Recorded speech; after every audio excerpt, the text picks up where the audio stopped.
Hello everyone, and welcome to His Author's Voice, and I am the author Jack Sanger. I'm about to read the last two cantos of Trial and Punishment, a space epic in verse.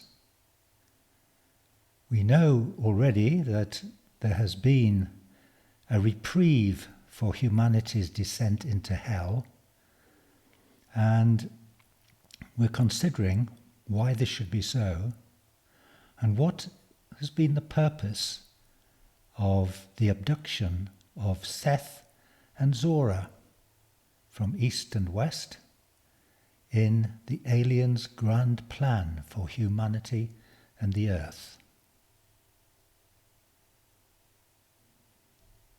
Canto 4 and 5.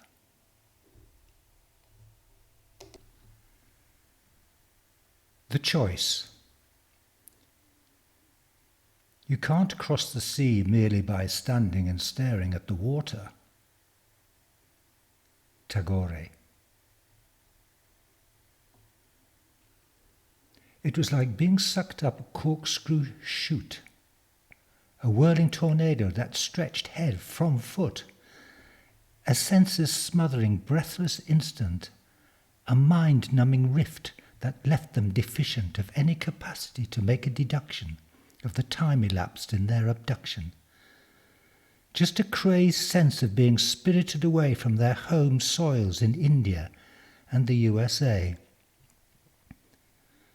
They woke from their seizure in a verdant glade under a sun in dappled shade, side by side on a grassy bank, lying, unaware at first of each other's being, hearing the medley of birds in the trees, the thick buzz of insects on a blossom-soaked breeze. Then, synchronized as their senses cleared, each turned and found the other's face. So near, they recoiled in shock.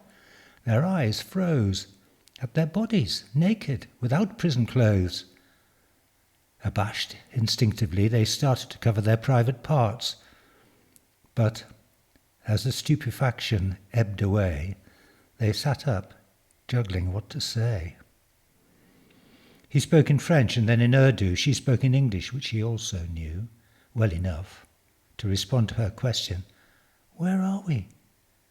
with a succession of outbursts of puzzlement about his abduction from confinement, and how it could be that he'd suddenly appeared in this palace of nature. It was beyond weird. But halting the gabble, he tried to be clear.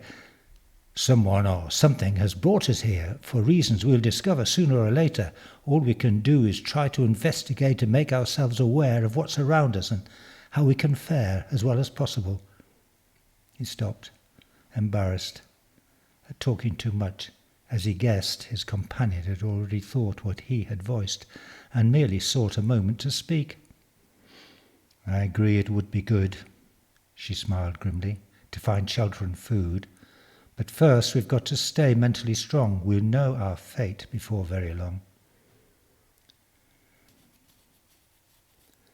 By not raising the issue, they tacitly agreed that the mores of clothing needed before was now redundant, and that they should feel it was incumbent upon him to disregard her golden form, her curving flesh, and the pinkish warm blush in her cheeks, while she studiously refrained from being caught observing the slight tumescence prominent in his muscular brown presence.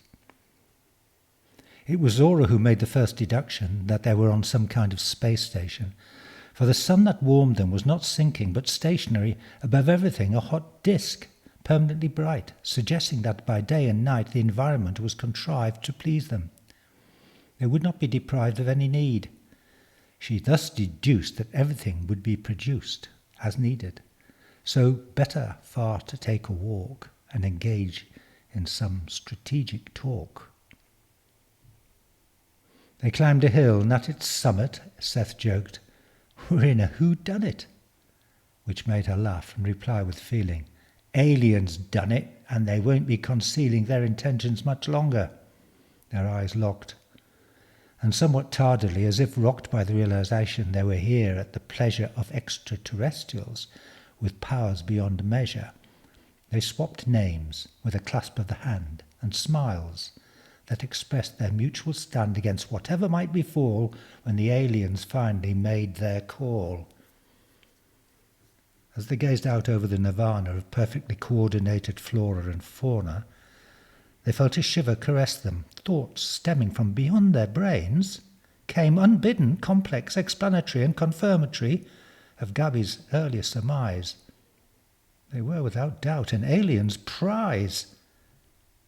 When that telepathic train of thought ceased, they sought each other's affirmation that they'd received the same information. Monstrous, shocking to comprehend. What the entity did intend for the future of humanity, challenging their very sanity.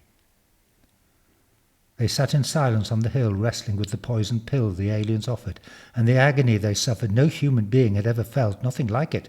No hand dealt as extreme, as morally obscene as this, to be the sole heirs of their Homo sapiens forebears, to live their lives cosseted, aware that a death sentence had been declared upon every person of every nation in a total global termination.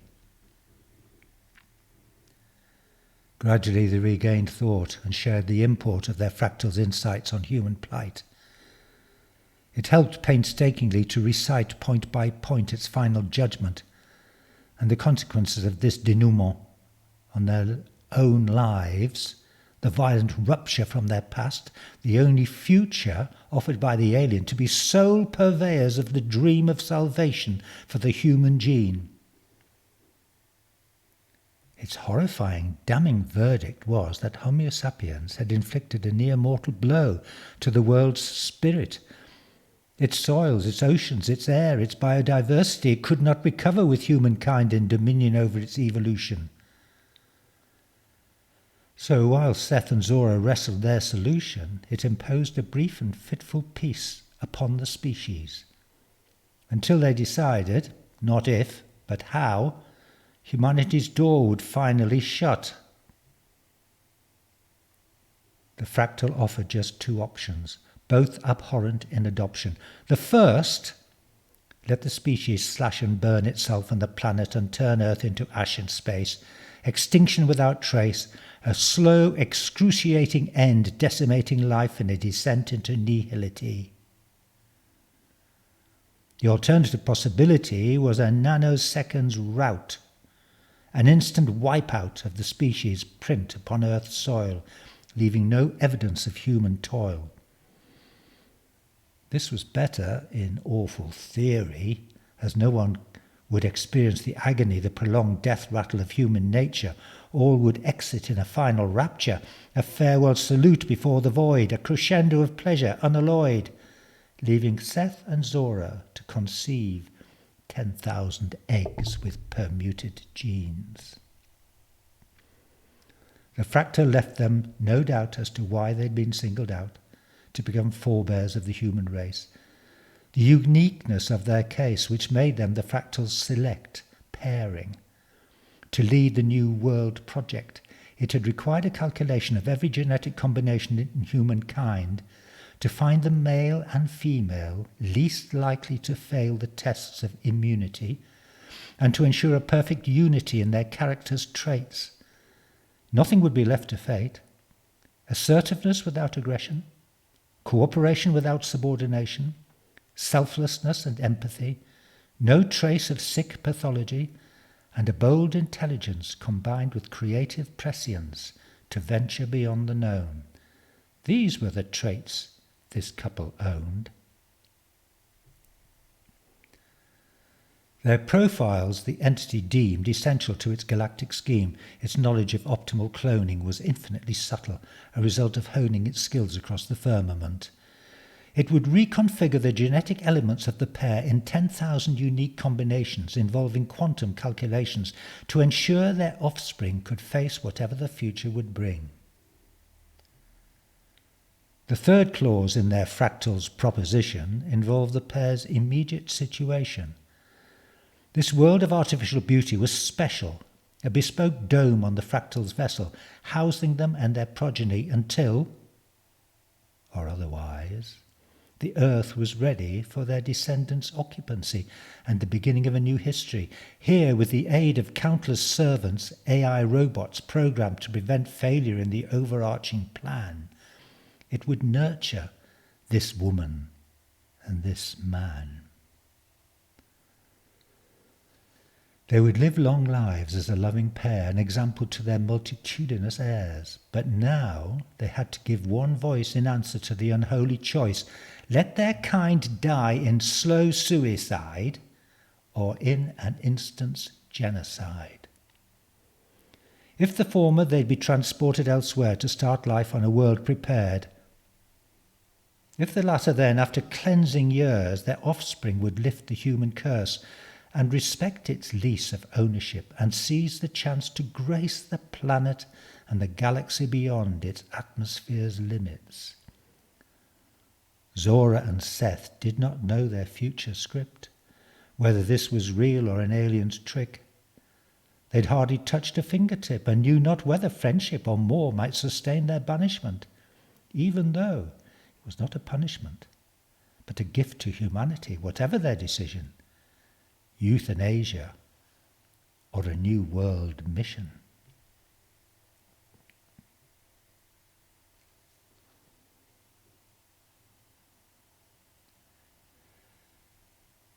Epilogue. What we call the beginning is often the end, and to make an end is to make a beginning. The end is where we start from. T.S. Eliot.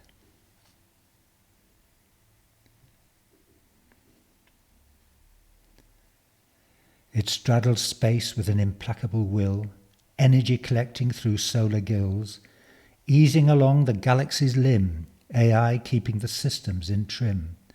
A self-contained artificial planet, a fertile carbon-based world in transit, photon sails and slingshot jets, retractable asteroid trawling nets. Home to life from K5 to Sphere, protected by engineered atmospheres. The whole assembled for optimal support of the fractal, holding court in its command dome. Coordinates set to further roam, another mission over with a good outcome. A species saved, which might now become partners in the homeostasis among the stars of the four-armed spiral with its galactic bar. Under the dome, children multiplied, ready for exodus. Their enhanced genes thrived. Zora and Seth, with the gift of longevity, mother and father of a new humanity.